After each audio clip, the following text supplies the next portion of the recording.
वास्तव आज मेरे हाथ में एक किताब है अस्मिता, डॉक्टर मुक्ता जी की कविताएं हैं इसमें। और मैं इस किताब को देख रहा था तो इसकी जो विषय वस्तु है वो मतलब काव्य संग्रह तो है ही, लेकिन इसकी विषय वस्तु बहुत यूनिक है।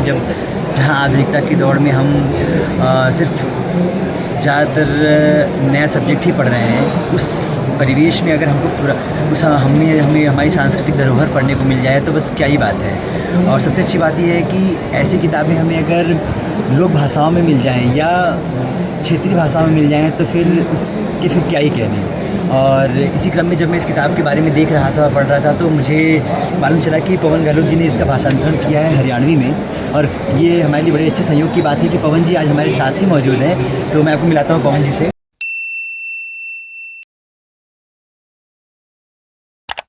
पवन जी, बहुत बधाई हो पहले तो आपको इस किताब के अनुवाद के लिए।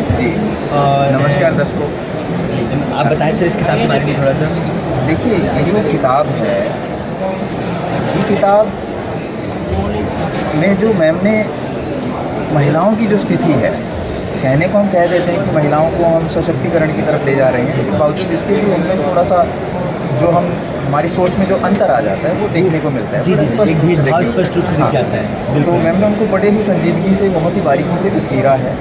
और मैम की मैंने हिंदी में ये कविताएँ पढ़ी तो मन हुआ कि हम अपने किसी भी चीज़ को जब हम पढ़ते हैं तो अपने ही परिवेश, अपनी भाषा में उसको सोचते हैं, क्षेत्रीय भाषा में जब हम उसको लेके सोचते हैं। जी बिल्कुल। तो जब मैं उनको सोचने लगा तो मेरे मन में ख्याल आया कि क्यों ना इनको हरियाणवी में लिखा जाए। क्षेत्रीय भाषा की बात हुई तो उन्होंने सहर्ष अपनी स्वीकृति दी। जी।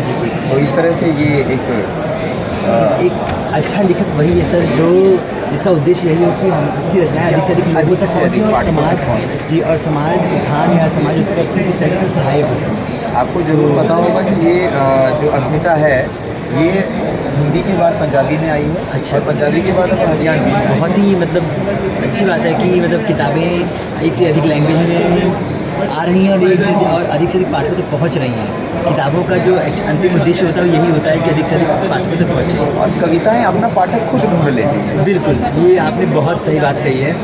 और सबसे अच्छी बात, और आप इस कवर की बैक कवर को आप देखेंगे इस किताब के, तो उसमें डॉक्टर मुक्ता जी की जो अन्य किताबें हैं आप देख सकते हैं कितनी, मतलब मुझे लगता है 1, 2, 3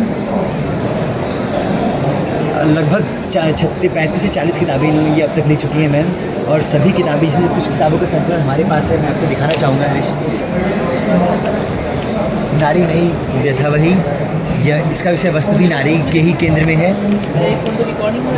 समय संवाद, ये जितना अद्भुत कवर है उतना ही अद्भुत इसका विषय वस्तु है। जहाँ आपको अगर देखेंगे, मैं आपको इसका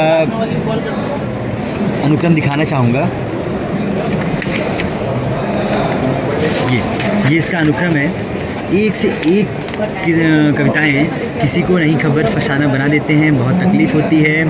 और अदा सीख लीजिए, मैं और तुम के भंवर में गुफ्तगू करना सीख लें, कैसा क्षमा है सफलता पा जाएगा। तो अनगिनत कविताएं पढ़ने को मिलेंगी और अलग अलग विषय वस्तु पढ़ने को मिलेंगी। तो बहुत बहुत बधाई डॉक्टर मुक्ता जी को।